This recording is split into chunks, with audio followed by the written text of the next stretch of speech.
myself for Christmas. I bought Eldritch Horror expansion, Mountains of Madness. Look at that, out of focus and everything. And I bought this, and it came to my house down in the Bay Area, but I had the base game up at my cabin in the mountains. So when we journeyed up here for a vacation, I came in the expansion together. So anyway, I'm in the middle of my second game, and they take a while to play because I have to walk the dog, feed the dog, make breakfast, you know, hang out with the kids, do family stuff. So I have it set up on this table, our old kitchen table back home that we brought up here. It's perfect. The only thing is I wish there was a little bit more light in this corner. I play in the morning. I get up around 6 and I start playing. And as the sunset comes up, right over there, I have to open the blinds, and the sun makes its way around this way, and I have to open the blinds and the sun comes in. So it's all good. But anyway, so I just want to share some of the things I'm using for Eldritch Horror, how I make my playing a little bit easier. I bought this $1 black ceramic mug, or not mug, but bowl at Dollar Tree. And it works perfectly for my monster cup. So there they are inside there.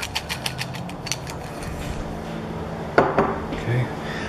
I saw some guys on Board Game Geek, they bought some card holders.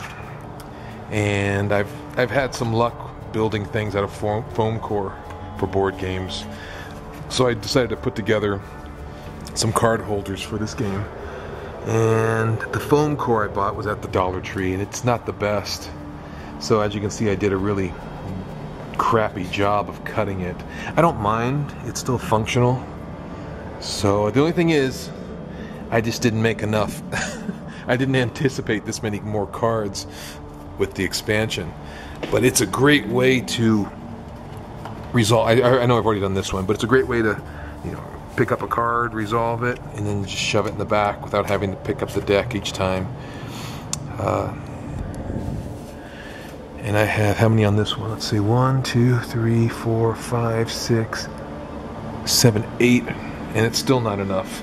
I bought these, I use these for a lot of my victory point games. They're little pill boxes I buy at CVS, and they're just under maybe $2, maybe $1.29, $1.30, and these are perfect for holding individual tokens that you need access to one at a time, like that. In my victory point games, I can, you know, if I need certain tokens, I can open this up, dump them out, close it, without having to open up one lid like these, trying to get at things with my big fingers, trying to get in there, like this area here. I hate that, although I have to do it here. And this is just a Plano I use for my other tokens and dice. I also put my investigator cards in these top loaders. They're much longer. I think they're 5x7, and I trim them to size to fit on here. And I was just doing this to protect the cards, but then I realized playing the expansion this week is that when, you know, an investigator is defeated, you've got to put all his belongings, his possessions and tokens on the card and put it aside. And I realized I could just slip everything inside the bag. See, they're all in there. It's nice, and then I can just stack them somewhere. You know, because sometimes I've had games where I've got like 2 or 3 of these guys laid out on the board, and well, the standees are laid out on the board, and then I've got to stack these cards somewhere. And look at this, I just stick everything inside here, and I can stand them up, put them over there, or put them in a pile somewhere, and not worry about it, and just be able to pick it all up, dump it out, and go from there. Jim Culver was not defeated, by the way. I just did that for the video, so I'll have to put all his stuff back out in a minute. I also like to color the sides of tokens and standees, like on these clue tokens. I colored the sides green with a green Sharpie. And I did it with the focus tokens, of course, although it's a little bit harder to see the yellow on that. And I did it with all the skill improvement tokens, as you can see inside there. But I did the same thing with standees. I have a set of about 24 Sharpies, and I use these. I use the Sharpies to color the sides. I'm not sure if it can be seen there, but I just wrap around like this woman's shoulder. Who is it? Agnes. I just use some gray and hit the side there with gray. And if I took this off the standee, you can see I also colored the tentacles with some silver Sharpie. For the gate tokens, I had some colored stands that I pillaged from what's Contest of the Champions or something like that, Battle of the Champions board game. So I took all the reds, greens, and blue stands out, and what I do is I just attach them to the appropriate colored gate. So at a glance I can see, oh, there's, you know, that's a green gate, I need to do something there, or there's a blue gate over there. This is a red gate, and I can kind of tell how much is left as far as what's coming up. I mean, not exactly what's coming up, but how much more of each I have at a glance. So I thought that was kind of neat. And they work good. You can stand them up and you can see them, sort of like a gate, a portal opened up. I know the bright colors don't tend to go with the overall look of the game, but I don't really mind. I just like being able to see red at a glance and blue and green at a glance. So that was another thing I thought was a neat little addition to my copy of the game. This Clue tin is an Altoids tin. I like Altoids, but only when they're on sale.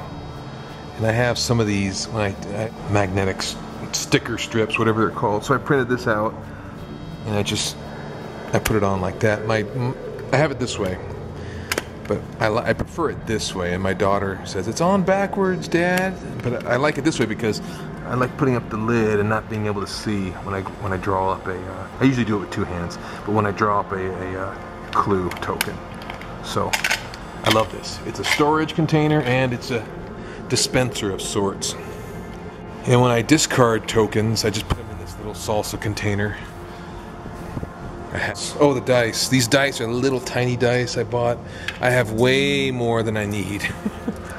But someone on Board Game Geek posted purple ones, and I thought they were a great color for Eldritch Horror because of the purple and the Eldritch tokens and the Mythos cards backs and the spell. They all have that purple color.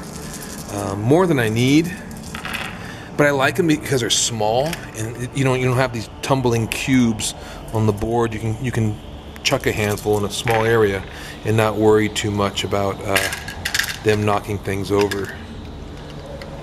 And I'm not sure how many come in this, 36 or something? Yeah, 36. More dice than I ever need. So I think that's it as far as what I do with Eldritch Horror so far. The box, I just keep the stuff down there. I keep the extra top loaders in there somewhere. Where are they at? Here they are. This is what I use for the investigators. They're not even top loaders. They're like 5x7 soft sleeves to hold photos and postcards.